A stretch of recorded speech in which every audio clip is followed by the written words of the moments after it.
Hello there, I'm Lloyd Evans. Welcome to The Bunker. It's time for another voicemail. Today's voicemail is from an anonymous caller. Let's hear what they have to say. Hi, Lloyd. I'd like to remain anonymous, but I do have a question I hope that you're able to get to. Um, just a little background before we get to the question is I'm an ex-Jehovah Witness. I've been disfellowship for about 5 years. And of course, we all know the lack of communication or no communication, how that happens with your family. My dad was kind of the glue that he could actually get my sisters and my mom to actually communicate with me. Very limited, but they would. I recently lost him in the last year, and when he passed, all communication died with him. And I've actually have a lot of animosity, and I've always heard the saying that hurt people, and I thought that only pertained to people who dealt with some type of physical abuse or sexual abuse. I never thought that it would happen to me just by not being a part of a religion anymore. And so um, I've actually gotten to the point to where I've become so cold emotionally as it pertains to my mother and my sisters. And I basically told them, um, well, they actually wants to try to, from time to time, have communication with my kids. I recently had a newborn son, and my father actually managed to live to see him born. He died about 2 weeks after my son was born. And now my mom and my sisters, they still want to see him, but they don't want to have any communications with me. And so for me, um, I'm actually, like I say, have a lot of animosity. So I've been very petty and cold, and I've told them, you're not to have anything to do with him. I don't want them to attend my funeral. If anything was to happen to me, by no means is my wife to allow them to attend my funeral, because if you can't show me any love while I'm here, don't try to show any after I'm gone. And so it's made me a very cold person, and I've never been this way. So to get to my question, last week I got a call, and this lady was like, "Well, I wanted to share scripture with you," and of course I knew it was a Jehovah Witness, and I let her go through the spiel, and she was asking me questions, and I just told her, I said, "Well, hey, I'm a disfellowship Jehovah Witness, so you probably shouldn't be talking to me." And she was like, she paused, and she said, "Well, actually, no, you know, my husband is an elder, and if you want, I would have him call you." And I said, "So they do that now?" I said, "Because I've been disfellowship for 5 years, and none of my elders or friends or family or anyone has ever tried to reach out or encourage me in any way." And she was like, "Well, there's a new provision."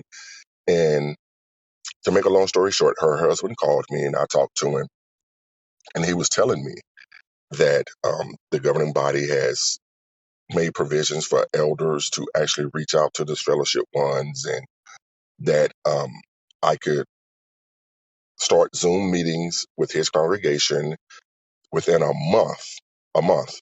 I could give him my letter to see if I could be reinstated, and he would study with me afterwards. And with everything that I've gone through and everything I've been through, and how I feel as a person, with the animosity, I was actually considering it just to be able to get my family back for no other reason than that. And I was wondering if it would be something I should consider.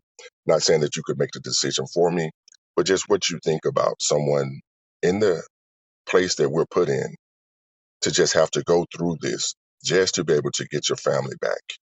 And and hopefully it would change me as a person if I would be able to have a relationship with my family, and then I wouldn't have to feel so petty and have so much animosity in my heart. Um, I guess that's about all I can say as it pertains to the situation. Hopefully, you understand my question, and hopefully, you'll get around to answering it. Thank you for taking my call, and you have a good one.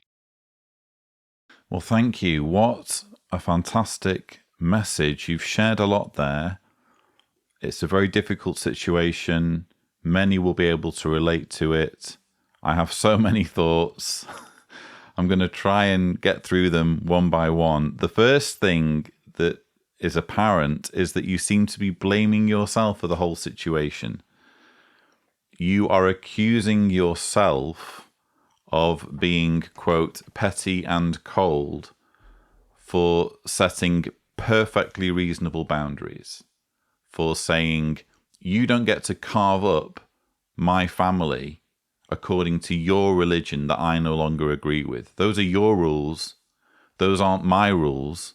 I don't subscribe to shunning, and I certainly won't allow you, my mother, to normalize this horrendous, grotesque, manipulative behavior in front of my baby son. So no, you don't get to carve us up. You can see your grandchild, you can see my son, so long as you treat me like a normal human being and so long as you extend respect and courtesy to me. But I won't have you treat me as though I don't exist in front of my own child. Thank you very much. That is not being petty and cold.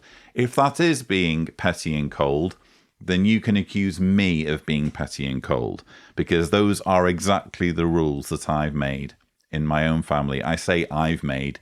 My wife and I have agreed on those rules. And I might say I'm appalled that we've even needed to devise those rules.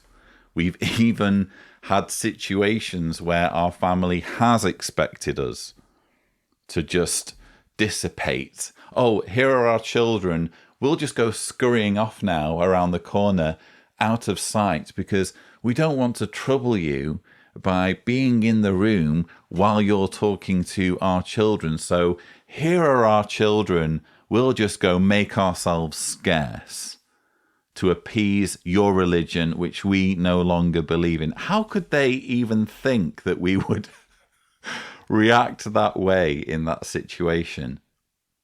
So what I'm screaming in my head when I'm hearing your voicemail is, you're not being petty and cold. Let's just get that straight.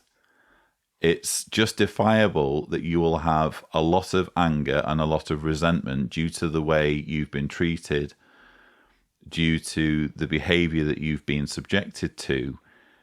That's something that you may need to pursue professional help with. Because if it's getting to a point where you feel overwhelmed and you can't manage these feelings, or these feelings are taking you to a dark place, or they're making you depressed or anxious, these are areas in which you need professional help, and you need to look into what resources are available locally to you when it comes to getting some therapy and some counselling. But no, you're not being petty and cold by establishing normal boundaries of respectful behavior when it comes to interaction with your child. As to the question, should I get reinstated so that I can have these relationships again and I can be a better person? I don't think you are a better or worse person depending on how much contact you have with people who are loving you conditionally. I don't know how you can even talk in that way. These are people who are abusing you. They're doing it because they're following orders. Their minds are not their own. They're acting on indoctrination that's been hardwired into them over years or decades. But nonetheless, they are acting abusively towards you, and it won't make you a better person if you have these people in your life with their continuing expectation that you believe as they do if you are to be treated as though you exist. I don't see how that would improve you as a person. I think, again, it's a case of introspection here and trying to understand that you're on the receiving end of appalling behavior. You're not the one who's to blame for all of this. it could be in certain instances that there is merit in getting reinstated just to reestablish contact with believing family members. But I don't think that's your problem here. I think that the priority for you is to get the counseling and get the therapy so that you can come to terms with a situation that you seem to be, at least to some degree, in denial over if you're blaming yourself in any way, shape, or form. I would get the counseling and the therapy first so that you can fully grasp that you're not to blame for being shunned and you're not to blame for setting reasonable boundaries.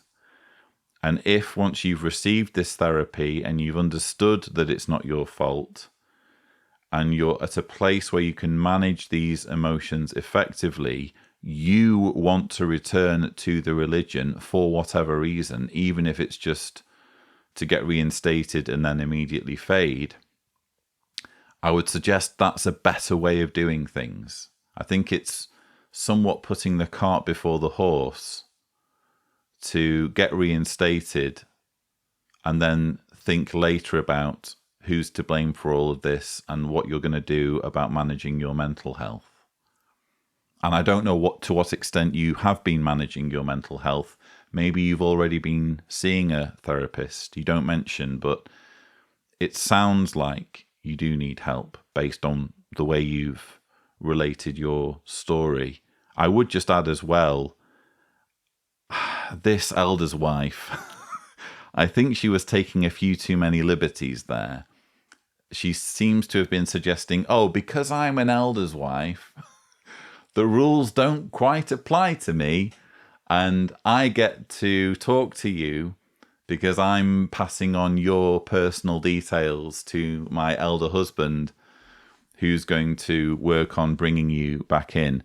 Look, I'm sure in the COVID era, there has been more of an emphasis on helping people return to Jehovah, on finding disfellowshipped or inactive ones and using the fact that they still carry elements of their indoctrination, using that, leveraging that, trying to get them back in the fold. I'm sure that's been going on, but there's nothing new here.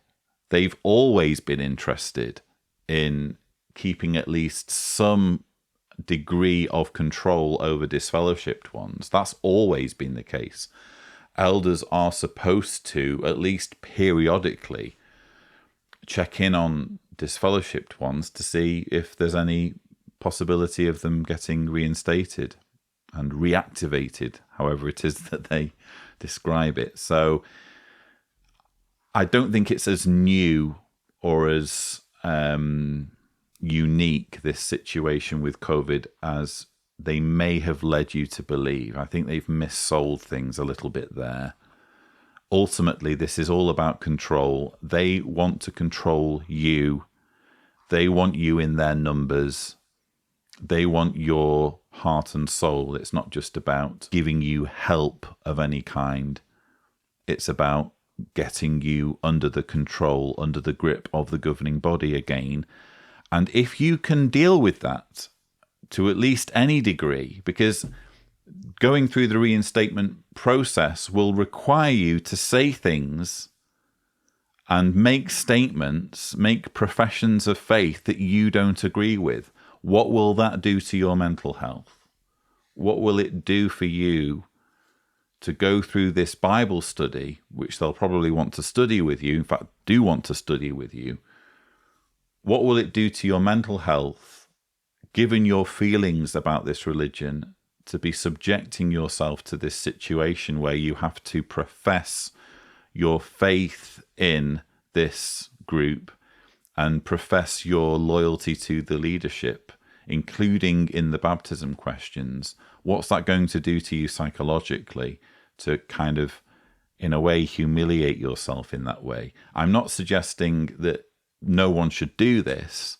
I can imagine there being any number of scenarios in which it might be advisable for someone to pursue reinstatement. But the thing you need to remember is that you don't believe. this would be a humiliating experience for you to go through. And ultimately, you could go through this experience and wind up where you started if your family realized that you still don't believe. Don't forget that there is a spectrum of shunning here. It's not just that they shun you when you're disfellowshipped or disassociated. They also shun you if they consider you bad association. So what's to stop them from shunning you even after you've gone through the reinstatement process successfully, if they realize that it was all just a sham, if they realize that you did it as a ploy to get them back in your life or in your child's life? What's to stop them from just thinking, oh, well, he wasn't sincere, he's bad association, he doesn't believe, he's effectively an apostate, we need to shun him. And then you've gone through that whole humiliating process for nothing. But I think your priority should be getting therapy, to be honest, if you're not getting it already. That's the priority, definitely. But I hope some or all of what I've said here is useful. If not to you, then to others in a similar situation. Let me know what you think, viewers. What do you think someone should do in this situation? If you would like to leave a voicemail, the thing to do is go on speakpipe.com/Cedars, remembering to indicate clearly if you don't want your message to be broadcast in front of tens of thousands of people on YouTube. But that's all I have for you. Don't forget to subscribe to the Lloyd Evans channel for more such videos. And as always, thank you for watching.